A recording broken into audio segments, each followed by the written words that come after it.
How did JIL Burnaby North Church help your spiritual growth? Yes, since start joining the JIL Burnaby North, marami po akong na-realize and doon po ako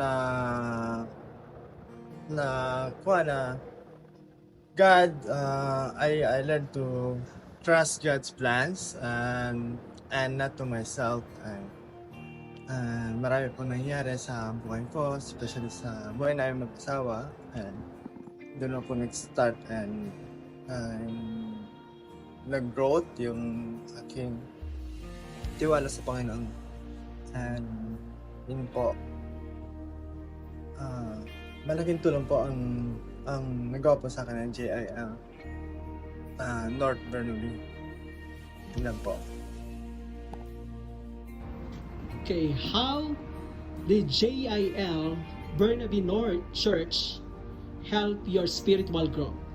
Well, listen to the word of God, and the preaching of Brother Jindo, and all the brothers and sisters. You? How did JIL Burnaby North Church help your spiritual growth? Ano ba? Para sa akin, when God give us the opportunity through JIL Burnaby North na mag-open siya, the Lord gave us the opportunity to serve Him more. Kasi sa dami ba naman ng naibigay na sa amin ni Lord, like He provides us everything, especially through prayers, like daily blessing.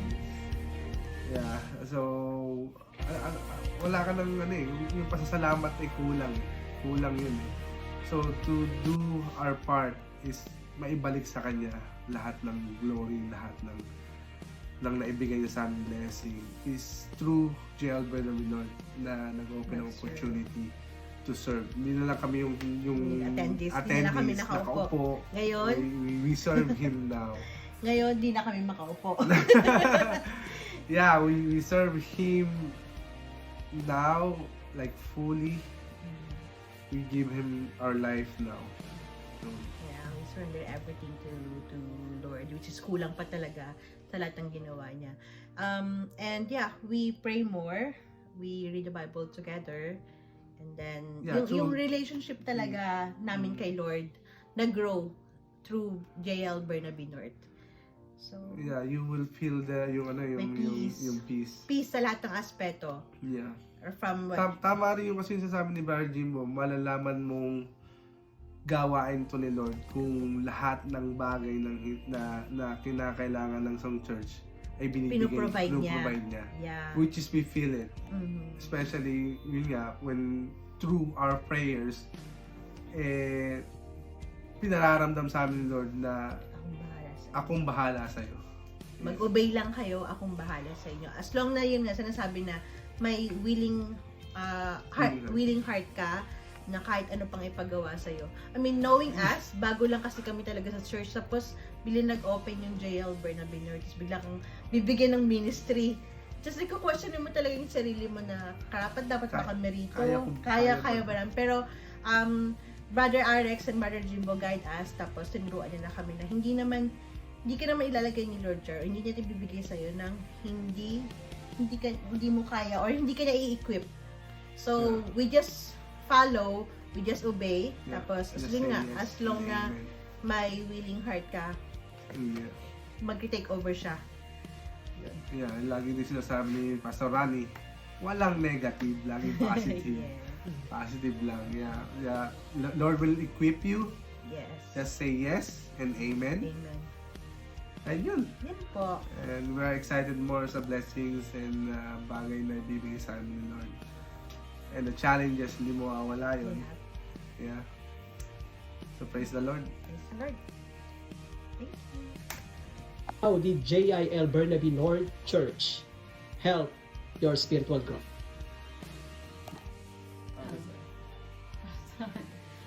Para sa akin,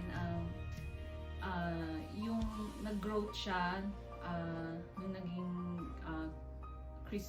Christian, and then nung yun nga, dati mga nakaupo lang kami, and then nung sinabihan kami na parang magiging part na kami ng isang ministry, parang syempre may fear. Nagulat. Oo, nagulat kung kaya ba naming panindigan yung ibibigay sa aming opportunity. Yeah, tsaka calling ni Lord, syempre. Oo. So, para sa akin, mas lalo kong napalapit kay Lord, yung family namin.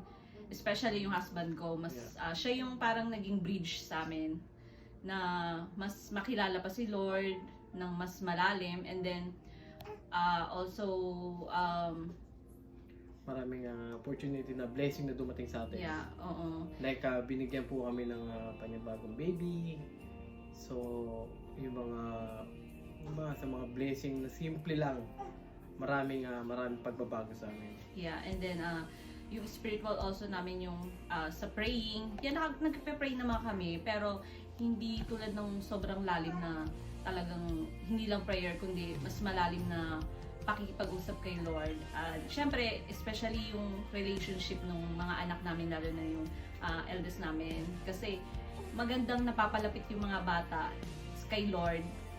Especially yung attitude nila, nag-iiba.